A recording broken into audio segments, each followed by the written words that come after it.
This is the On the Pony Express podcast, part of the On3 network. Check out all the SMU coverage you need at ontheponyexpress.com. Now, here's your host, Billy Embody. 1, 2, 3, let me go.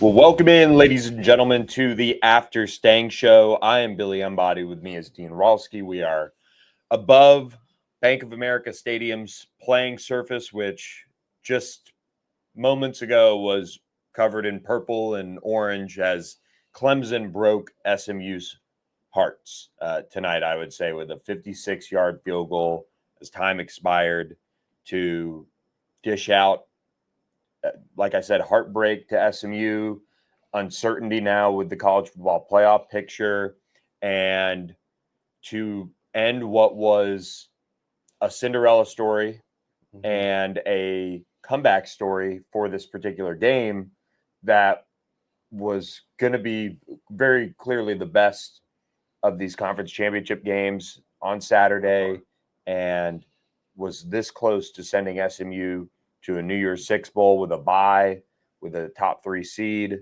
And instead now SMU's wondering what's next. And I think that's what makes this loss so difficult, is because this team is so special, and Coach Lashley's talked about it a lot. The highs are going to feel really high and the lows are going to feel really low because you feel connected to this team. I mean, got to go to the players' press conference after the game with Elijah Roberts and Kevin Jennings, and they were both emotional. And it's you really do feel for them because they laid it all out there on the line tonight, and they just came up short. Yeah, there's a bunch of different things we can talk about with this game, and ultimately it came down to a play here, a play there at the end, and we say this a lot, and it's not a cop out, and it's not something that is untrue. But you look at the last 2 years in particular, and I mean, even 3 years of the Rhett Lashley era, and the only team that's beaten SMU is really SMU. It's true. You know, that you can probably make the case the last year's TCU game. You can look at certain games and maybe have the argument, but tonight, 2 turnovers early on. This is an SMU, but questionable calls. Or non-calls. Clemson ended up with 0 accepted penalties. They were called for 1. It was declined. And we'll get into that, I'm sure. But, I mean, the start for SMU to go down 14-0, we talked about it being critical for a fast start. But instead, Clemson takes it to SMU from the start and takes advantage of turnovers, a Kevin Jennings fumble, a Kevin Jennings interception, points off turnovers in this game. Was 7 for Clemson to take advantage. So it just felt like SMU chased this one from the get-go. Yeah, and gave me, I'm sure a few other people, deja vu to last year's game right at the beginning where, you know, Kevin stripped from behind. And you thought, okay, well, again, SMU's been in this situation before. But, you know, Clemson's a better coach team. They're probably a better team than Tulane last year, and they certainly had a better crowd tonight than Tulane did last year. But as you said, they were chasing it. They go down 14-0. They go and get that touchdown to make it 14-7. Defense is in a great spot on that 3rd and 11, forces an incompletion, and you're like, okay, here they come. They're right back in it. And then a late flag is thrown in. We're looking at it in the replay. We're like, not exactly sure what the ref was seeing or wasn't seeing throughout the entirety of the night. But just a few plays later, a couple of missed tackles, and Clemson's back up 21-7. And SMU, it was kind of a story of the game where there were multiple opportunities to get some momentum, and they were right there. And then Clemson just came up with the answer. Yeah, I think that you talked about that gaining momentum for SMU, and you thought, okay, this is where they now have to find that gear to take advantage of an SMU defense that held Clemson. And think about, you know, kind of 2 extra possessions and the start that they had. Clemson had 326 total yards. They rushed for 64 yards. After the first quarter, Cade Klubnik was on pace to throw for 400+ yards. I mean, it was tedious there for, in particular, that first quarter, and kind of that second quarter, SMU hanging around. And at halftime, it's 24-7. You're thinking, okay, it is a long second half. you will have an opportunity if you can start fast, which SMU did, to make this a game. Yeah, and I will say I'm not even sure I was super confident heading into the second half because I think SMU had chances to get more points on the board right at the end of the first half. And when they missed those opportunities, I was just like, is it going to be SMU's night? And by no means was that the end of the game. Of course, SMU was able to come back into it, and they responded really well. And you said it, at halftime, SMU actually struggles in the third quarter, and they didn't tonight. I think it was tied in the third quarter, but they set themselves up at the beginning of the fourth to get on the board. And I mean, they responded well. They responded like a playoff football team would when they struggled in the first half. You look at that fourth quarter, down 17, and SMU comes back. They get the Matthew Hibner 20-yard touchdown catch, one-handed, kind of pins it against his body. Then you had the Colin Rogers field goal, which, some people were kind of like, okay, all right, you're down 10, you kick it, but, maybe they should have gone for it. Right call there. And then what a drive, 16 play, 79-yard touchdown drive in 3:49. That looks like it's going to end up being a drive that goes down in SMU, lore to tie the game with seconds remaining. And you have the sidelines going nuts. I was down there, and it was just kind of surreal, that they actually chipped away. Even Ja'Kai Clark went down with a cramp. He came out for a play. Justin Osborne snaps the ball. They get a first down.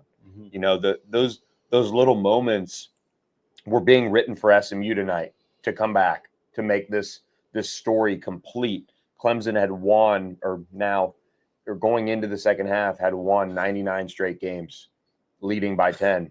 And SMU was on the cusp of ending that right short of 100. And so it was all these little things that were kind of being written SMU's way, and a missed tackle on a kickoff return. And Clemson gets the ball, great field position.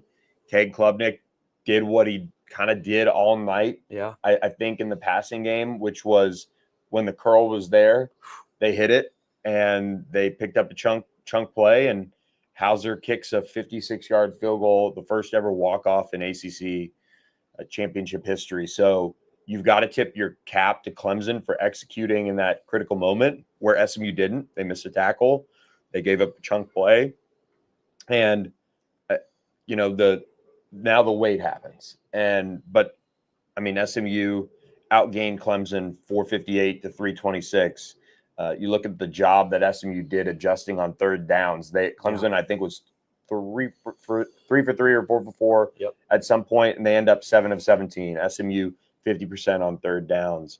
I don't know really where I think this game is going to hit hard for these players the most, in particular if they don't get in tomorrow. And we can talk about that in a little bit, but SMU came out and did not play their brand of football in the first quarter, and that forced them to chase this game much of the way. And I think that's where you've ultimately got to kind of pin down what went wrong tonight for SMU. And one other stat that was flowing around the press box, Dabo Swinney is 133-1 when leading by 17 or more at any point in a game. And the only time he had lost was to an Auburn team that Brett Lashley was the GA on. So you thought, if SMU can come back, Brett Lashley will own that statistic, and they were almost there. And just to go back a little bit to earlier in the fourth quarter, Brashard Smith drops a third down pass that probably converts, and then SMU sends out the special teams unit right near midfield. And there were some people that were like, are we just conceding? What are we doing? Well, the defense got their second, I don't know if it was third and out, but second stop that the Clemson drive took under a minute. And so the SMU defense 100% kept this team in this game. And then, like you said, it's crazy. 16 plays in less than 4 minutes is really impressive on that final touchdown drive to get back into it. And, at one point it looked like SMU might not be able to fight back, but because they did in the way they lost, it might be even more heartbreaking for this team because they came all the way back. They showed all that strength mentally and physically. But yeah, we'll just have to wait and see on the playoffs. I think, we can say this on our podcast. I think SMU's in. Yeah. The Vegas, ESPN, On3, all the projections have SMU in. It's just a matter of where they're going.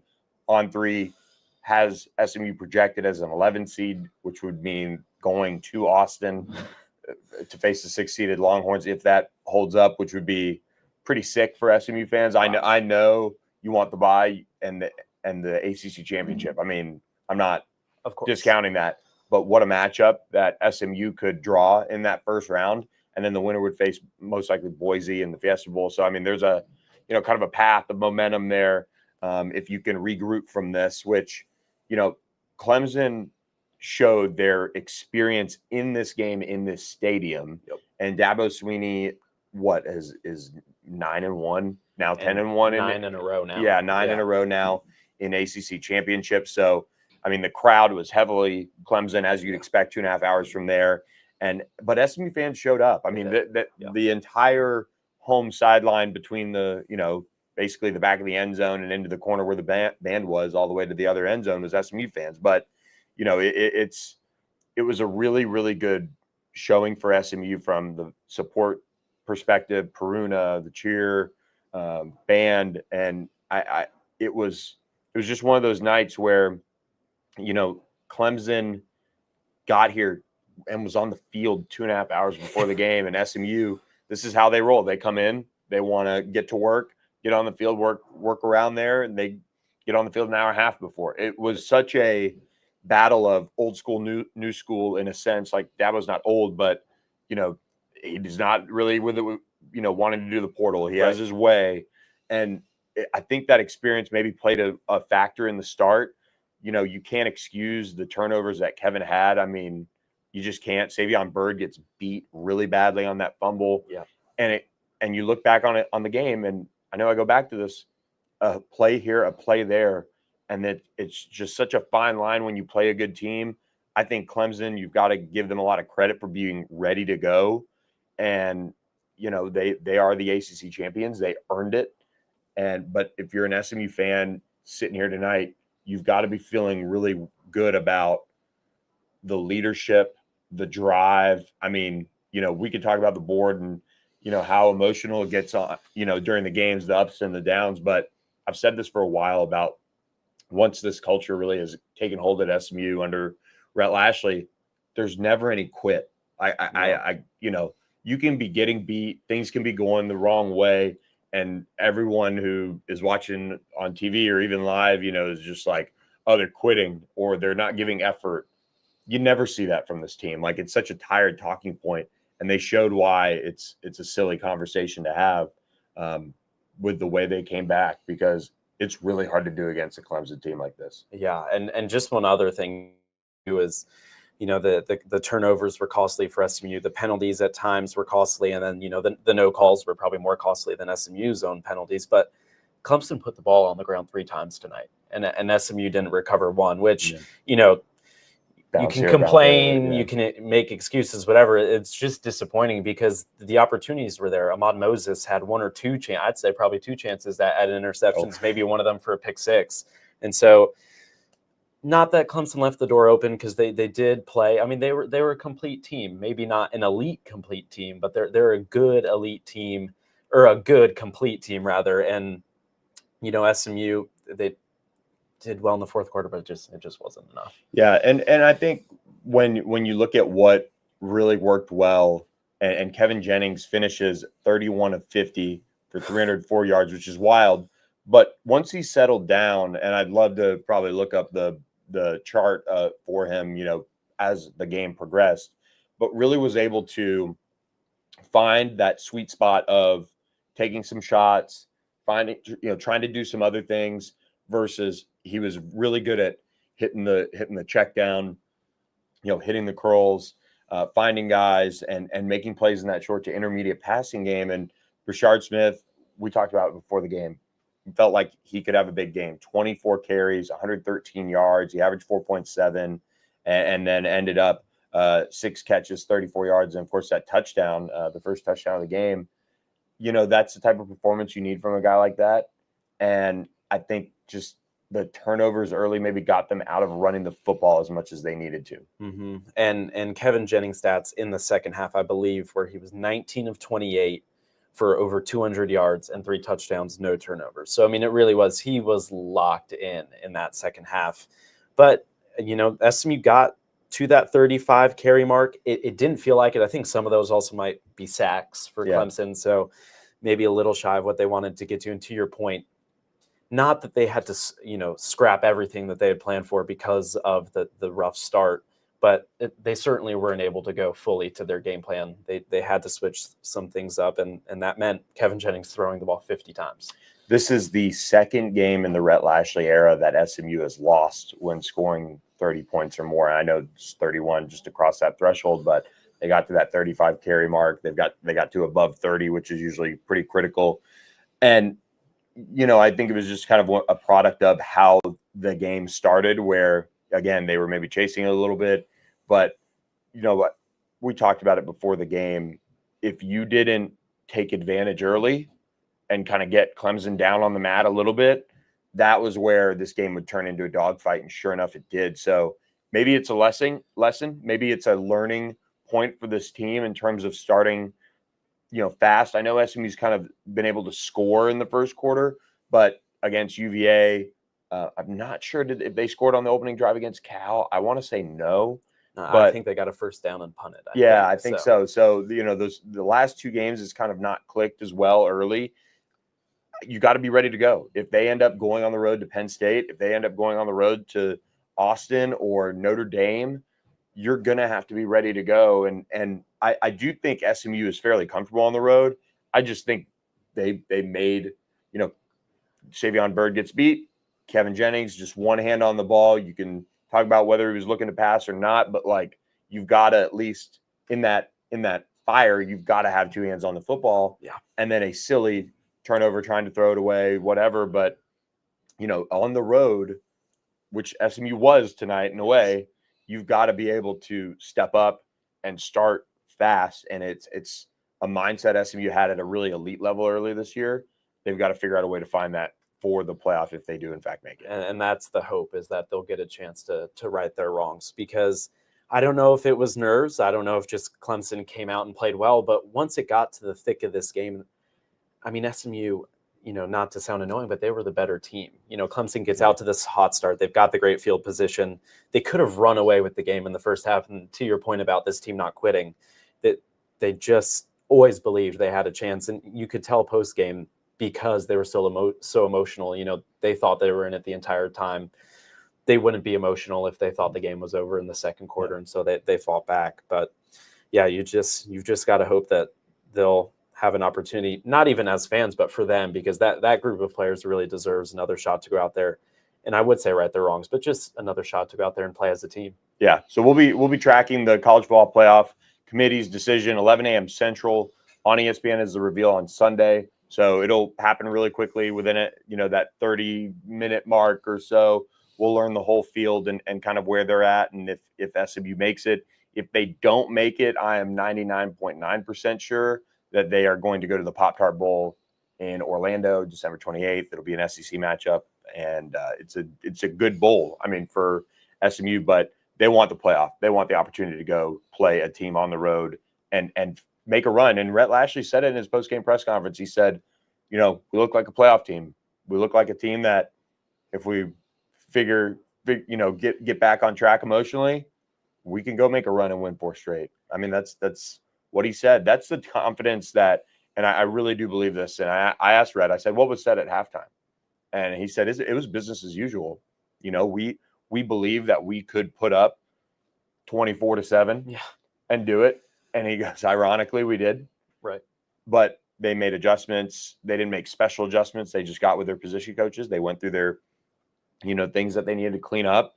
And that speaks to the mature group that Rhett talked about, and just how they're all winners and fighters and all the things that, coaches say in a lot of teams. But this one, if you've really watched this SMU team throughout the season, they've got a veteran group that understands situations, and that football games are 60 minutes for a reason, and there's a ton of time. And SMU showed that. Even in the final minute, you're kind of like, man, it's kind of like getting a little dicey there, like 25-yard line. You're like, okay, are they going to, play with a little bit more tempo? And you kind of thought, oh, they left the perfect amount of time, and it's just, I've not, I guess, somebody mentioned the Houston game was when Sonny Dykes kicked it off, but you don't expect what happened, and that's what makes college football great is the unexpected happens so often.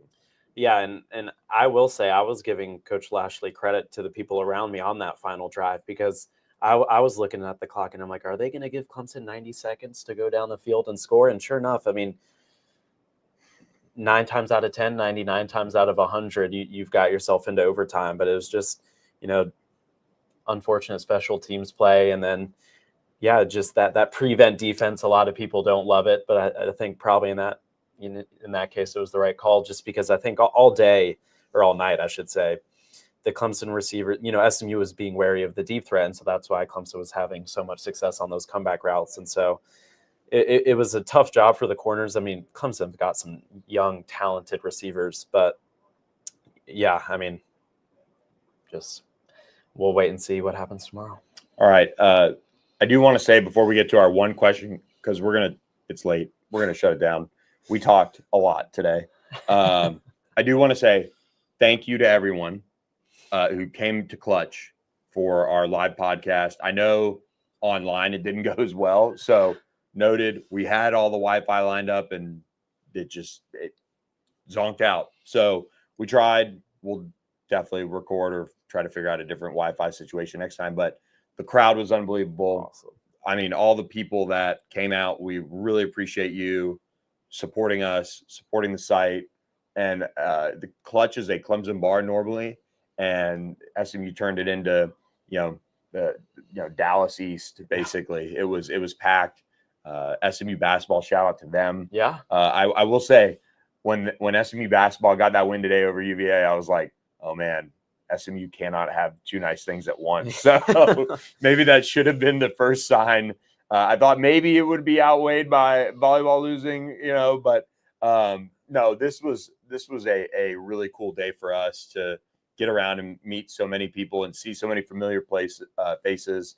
But yeah, I thought that was awesome today. And look, if SMU makes the playoff and SMU does go to Austin, I'm not going to promise anything for Penn State, Notre Dame, whatever. Maybe we'll do some in Chicago if they play Notre Dame, but no promises at all. But if they go down to Austin, we might have to do something pregame again.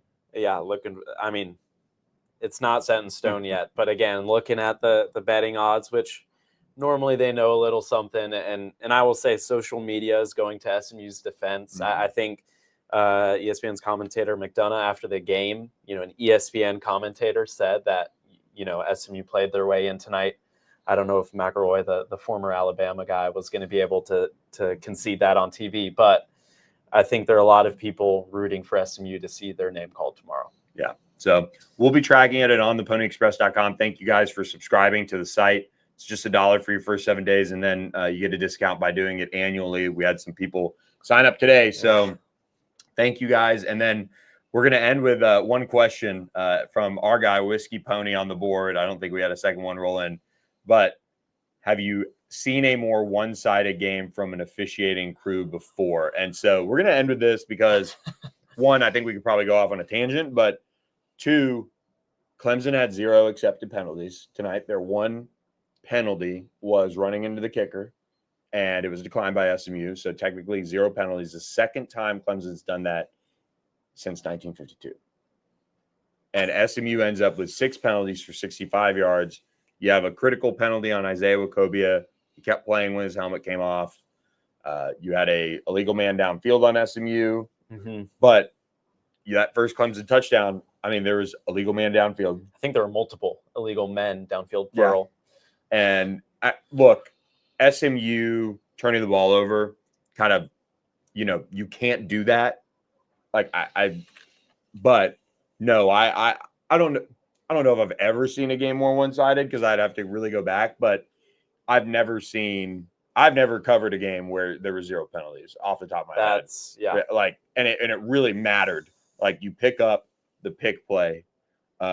Yes, SMU got away with a face mask for sure. They did. Yeah. David, thank you for pointing that out in the chat. That was a critical missed call by an official, a no call, but that pick play, and I have to go back and watch it again, but it sure looks like it's a non-football kind of move by the Clemson receiver to do that. I haven't watched it, use coach speak, haven't watched the film, whatever. Right. But like, man, the roughing the passer, some people were saying you fall with your full force on him. Is that a college penalty? I thought that was an NFL penalty. Well, and it's just like, I mean, the ball was literally in Klubnik's hands. Yeah. It's one thing if it's, even if it's like ball gone and then the hit. I mean, it was truly a bang bang play. Yeah. So, the roughing the passer thing, like if he tackles him, like if Klubnik just like holds pulls the ball down or whatever, does it like, is that a penalty for landing on him? I still think that's an NFL rule, but that was a dangerous throw from Klubnik because he was getting hit as he threw. That could have gone short right into a linebacker's hand, but because he got rid of it, it was roughing the passer. It's an interesting one, and those two penalties really were directly responsible for 14 of Clemson's points. Yeah. So, and I don't know. I look, SMU, don't turn the ball over, don't start slow, but pretty wild to see 0 penalties. That means Clemson did not do anything wrong except run into the kicker and his decline, which is just wild to me. So again, that was wild. That was wild on the officiating. That's all I'll say about that. But at SMU, they've got everything in front of them as long as they get into the playoff. And yes, did they just make it harder on themselves? Absolutely. Yeah, absolutely. You don't take care of, covering a kick and making a tackle, and you give up a game-winning field goal. I mean, you made it harder on yourself. Comes down to a couple plays. And up next, they've got to, if they get in, they've got to circle the wagons. They've got to do the opposite of what Miami did, which is, actually galvanize yourselves and get off the mat. And, maybe this is the moment this team needed. It finally, faced adversity. It responded, but it wasn't enough. And now you have a chance, if you make the playoffs, to go on a run. And if they do draw Texas, that would mean most likely winner goes to the Fiesta Bowl on New Year's Eve day, whatever day it is. And that's a good situation, so you're going to see whatever hand SMU is dealt on Sunday, figure out whether this team is going to be able to bounce back from that. And the one thing I'll add is I think we all know what happened after SMU's one loss this season. They had a bye week, and then they went on quite the win streak. Yeah. So they know how to, as you say, galvanize, and I think they would make the most of another opportunity if given the chance in the college football playoff. Yeah. So with that, guys, we're going to let you go. It is super late here. 34-31, though, SMU falls to Clemson in a game that was very close to getting out of hand. SMU battles back. I think SMU fans really have a lot to be proud of for this team. I mean, it's not the result people were looking for by any means, but to come back, to make it that game, you just were really close. You're right there. So for Dean Ralsky, I'm Billy Embody. We will catch you guys next time on another edition of the After Stangs Show. And stay tuned to ontheponyexpress.com for full coverage of this game. We've got post-game press conferences online and reactions. And, of course, we'll have you guys covered from the College Football Playoff Selection Show and see if SMU lands in the field. So thanks for listening, everyone. We'll catch you guys next time. Thanks for listening to the On the Pony Express podcast with Billy Embody. Follow us on your socials on X at SMU3 and on Instagram at On3SMU. And keep it locked to OnThePonyExpress.com for more coverage.